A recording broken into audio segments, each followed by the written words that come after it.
Today, I'm going to give you a glimpse of what the old runes were like in League of Legends and also explain why they sucked. But really quick, have you ever played a game so frustrating that you wanted to slap the living crap out of it like Will Smith at the Oscars? Have you ever felt the urge to smack your keyboard like that one CSGO player?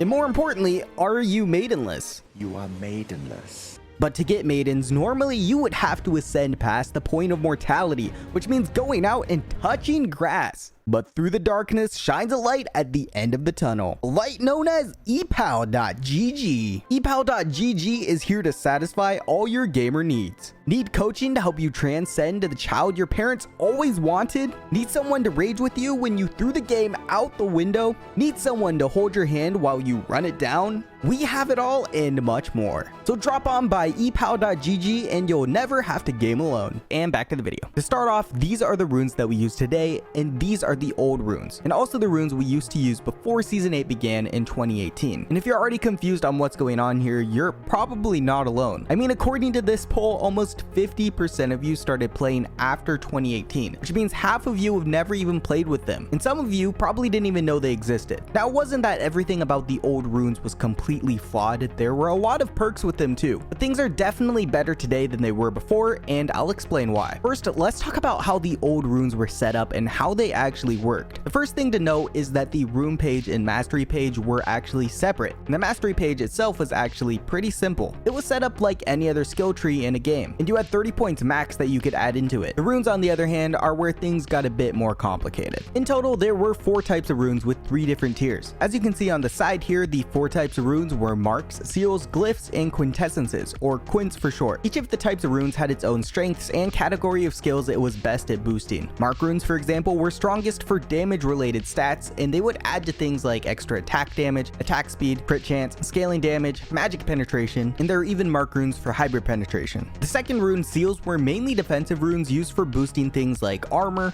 health, energy regeneration, and even gold regeneration, which I'll get into a bit more later. The third type of glyph rune were more magic focused that would provide extra ability power, magic resistance, cooldown reduction, and mana bonuses. And lastly, there were quint runes, which basically boosted all of the areas above, as well as a few others too, like lifesteal, spell vamp, experience points, movement speed, and even time spent dead. With that being said, you could only have a max of 3 quint runes on each of your pages and a max of 9 runes of the other types for a total of 30 runes max on each page. On top of there being 4 types of runes, each of the runes also fell into 2 different categories, which were flat runes and scaling runes. Flat runes gave you an unchanging bonus, and scaling runes, as the name suggests, would give you a weak bonus at first but would grow stronger as your champion levels. Now, as you've probably noticed by now, runes were a lot more complicated back then, but that itself wasn't as much of the reason on why they sucked. It had a lot more to do with the rune system itself and how you unlocked them, or to be more accurate, the fact that you had to unlock them in the first place. Which leads me into problem number 1, unlocking the runes. You see, unlike today, Riot didn't provide you with free runes for a new account. Instead, each rune had to be bought individually with IP or influence points, which in today's standards is basically the same as buying them with blue essence. Additionally, even if you were to pay an insane amount of money to buy the IP and unlock your runes right off the bat, you still wouldn't be able to use all your runes because you'd still have to unlock the rune spots. And to do that, you'd have to level up your account. You see, back then, you'd unlock a rune spot for every level you achieved all the way up until you were maxed at level 30. And yes, back then, level 30 was the highest level you could get on an account. There was no infinite leveling like there is today. Anyways, while hitting level 30 doesn't seem like that hard of a task to complete today, you have to remember that back then it literally took double the experience to accomplish, which means instead of taking on an average of 125 games to reach level 30, it would take you roughly 250 games, which also meant in those 250 games you didn't get to play with the full rune page. Problem number 2 were the tiers. As I mentioned earlier, the old runes had different tiers. The first tier was tier 1, also known as lesser runes. The second were tier 2 runes, which had no prefixes, and the last were the strongest runes out of the bunch, tier 3 runes, also known as greater runes. The problem with this is, for one, you couldn't unlock tier 3 runes until you were level 20, which means until level 20, if you wanted to play with runes, you had to use tier 1 or tier 2 runes. The second problem is that you only got to use those runes if you could afford those runes. The old runes were not cheap, and you really couldn't just afford to buy whatever ones you wanted. To put things into perspective for you, if you wanted to purchase every single available tier 3 rune, it would cost you 133,785 IP. And this isn't even considering the fact you probably want to buy some champions as well, which by the way would have added added another 430,500 IP. So yeah, you had to be really careful in choosing which runes you picked because most likely you were only going to be able to afford a few at a time. In fact, it was almost encouraged not to buy the tier 1 or tier 2 runes at all if you were looking to be a long time player of the game, because in the long run you're only going to want the tier 3 runes anyways. And if you did spend all your IP buying tier 1 or tier 2 runes up to level 20, chances are you'd have little IP left to actually buy the better rune types once you actually unlocked them. It was a lose-lose situation too, because at the same time, if you didn't buy runes, you'd also be at a huge disadvantage in the game. Enough so where jungling was almost impossible without them. I mean, there were runes out there that literally got you levels faster for killing jungle camps. It was a pretty significant disadvantage not using them. I mean, have you ever been in a fight, died, and realized you accidentally took the wrong runes? Well, now try and imagine that feeling, but worse, because instead of having the wrong runes, you had no runes. One of Riot's very weak solutions to this was a rune combiner where you could throw in a few lower tier runes to get one higher tier rune, but it took 5 runes to just get one. Runes were so hard to get that it wasn't uncommon for people to just have one basic attack damage page and one basic ability power page, because that's all you could really afford. And on top of that, you really had to work towards completing one at a time. I specifically remember only playing 80 champions for a bit because those were the only types of runes I had. Moving on to problem number 3, the rune pages. This one isn't as big of an issue, but like today, you were only given 2 rune pages for your account. However, the difference is back then you couldn't customize your runes in the champion select screen, which meant having tons of different rune pages was actually really beneficial if you could afford it, of course. And considering they were 6,300 IP each, not many people could. Anyways, if you did have this luxury, you'd have to set up your rune pages beforehand, and then in the champion select screen, choose among those completed pages. It meant that you really needed to know which champion you were going to play ahead of time, or have a bunch of pages ready for each type of champion, which some people did. However, most people, since they weren't dropping hundreds of dollars into the game, had a general AD and AP page for AD and AD champions. Now, while the old rune system did suck in a lot of ways, it did still have its perks as well. For starters, if you were able to obtain the old runes, you'd basically have an infinite amount of builds you could choose from. Counting the tier 3 alone, there were 19 different mark runes available, which added up to a total of 4.7 million different possible combination of marks. There were 24 seal runes, which added up to 28 million possible combinations of seals. There were 22 glyph runes, which added up to 14.3 million possible glyph rune combinations. There were 33 different quintessence runes, which made for a possible 6,500 different quintessence rune combinations. And if you included all the runes all together for an entire page, there were 12.31 septillion possible combinations. For perspective, if you were to just look at a page of each possible combination for a second, it would take you 390.08 million years to look at all of them. And that's without even adding masteries into the mix. So yeah,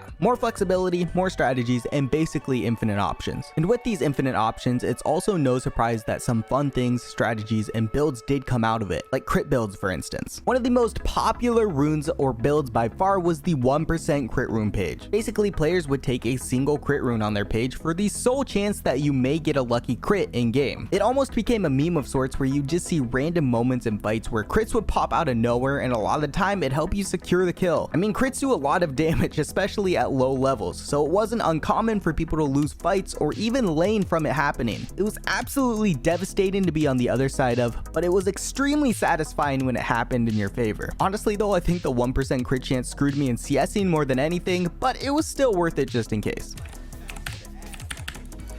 You fucking crit me, man. Come on. Oh. Wait, what the fuck? He has no crit. How the fuck did he crit me?